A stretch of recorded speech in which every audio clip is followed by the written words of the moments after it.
Hi everyone. In my previous video, the link is in the description section below.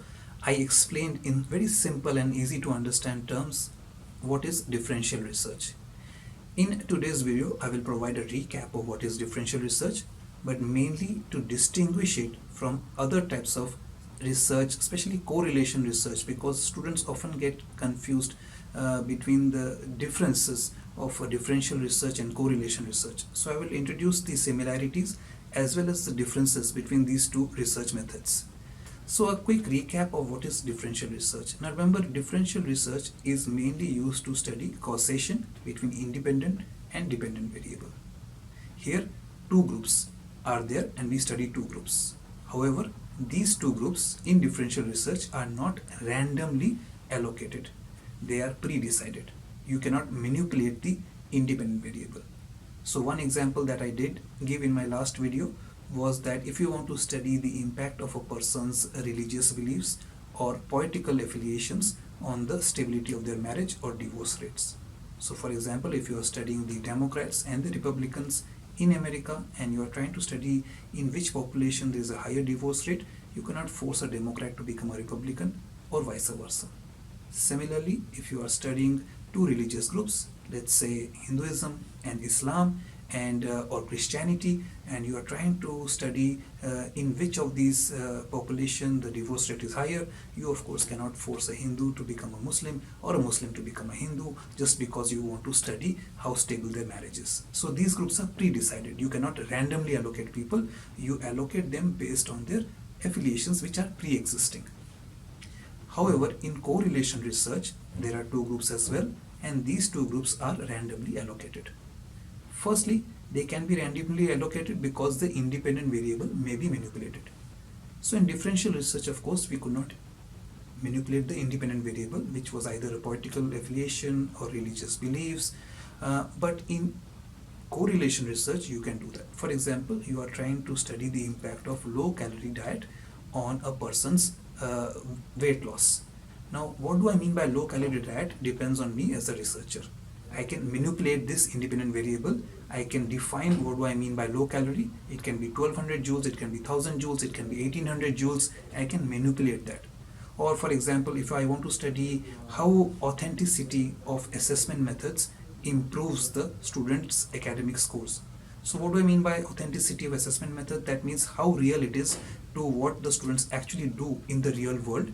That is the authenticity of the assessment methods, and study their impact on their assessment scores. Now I can manipulate the authenticity. I can make it very real to their job, putting them at the workplace, or I can make it less real, simulating similar conditions in a university or higher education setting, and then study their academic scores.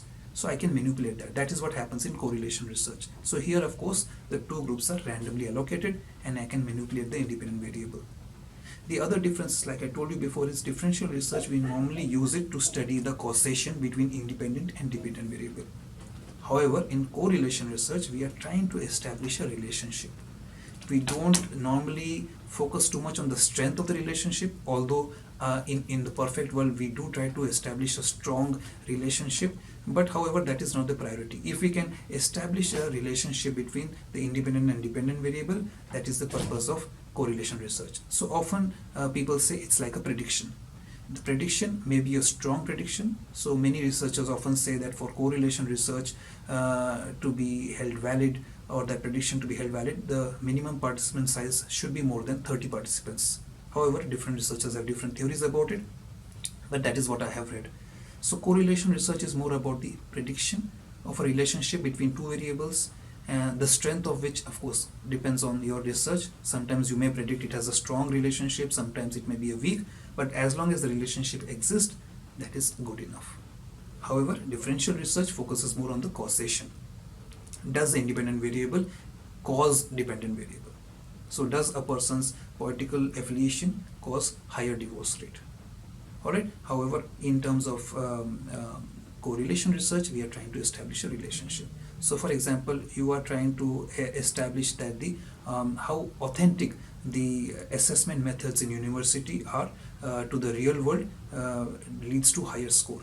That authenticity could be different factors. So it could be that the social context. So for example, allowing students to work with other students as they would in the real world leads to improvement of scores. That has a higher correlation, or that may have a lower correlation depending on the area that you are studying.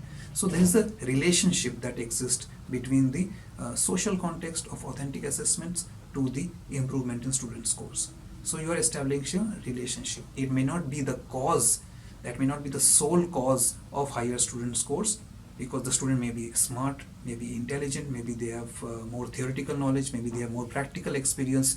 All those factors do come into play. But even if there is a relationship between allowing students to work with other students to get higher scores, then that is a relationship. It could be a weak relationship or a strong relationship, but it will not be the cause of higher student scores. Whereas in differential research, we are trying to establish a cause between the independent variable and dependent variable. So hope that clears things up, because students often get confused between differential research and correlation research, and they use one for the other, and the examiners and the reviewers will not be happy if you do not know the difference between the two. So let me know in the comment section what you think about what I said in the video, whether there were things that I said incorrectly, whether you disagree or agree. Like, share, subscribe, and thank you for watching my videos. Bye for now.